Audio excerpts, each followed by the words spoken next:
কল্লা যাবে, বিরাট কঠিন শাস্তি পাবে।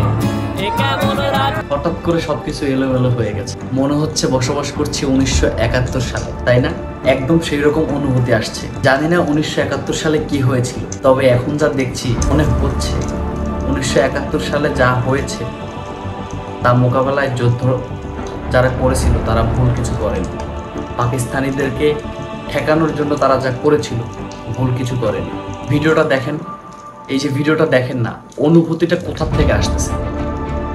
তারা কিন্তু এই যে নৃশংসতা, এই যে নিপীড়ন ঠেকাতে যে আন্দোলনে নেমেছে, যে বিক্ষোভ মিছিলে নেমেছে, একটাবার ভাবেন ছেলেটার মাথায় কিন্তু বাংলাদেশের পতাকা লাগানো,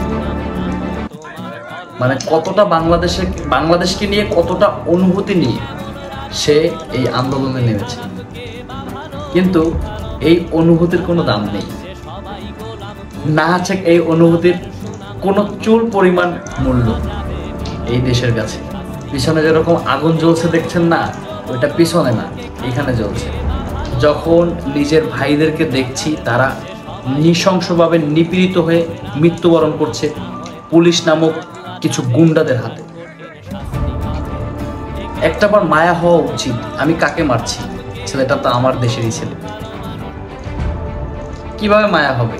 সে তো কোটা দিয়ে চাকরি পেয়েছে, ঘুষ দিয়ে চাকরি পেয়েছে, তার তো বিবেকে এটা কাজ করবে না। কি বলবো ভাই, বেশি কিছু বলার নেই। নিজের মানে ভিতর থেকে কিছু কথা আসছিল যেটা আপনাদেরকে বললাম। ছোট মানুষ, ভুল বললে ক্ষমার দৃষ্টিতে দেখবেন। আর কি বলবো, ভালো থাকবেন। আসসালামু আলাইকুম।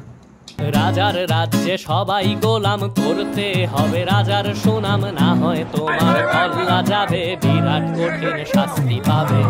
এ কেমন রাজ্য বলো, কে খারাপ কে বা ভালো, ভালো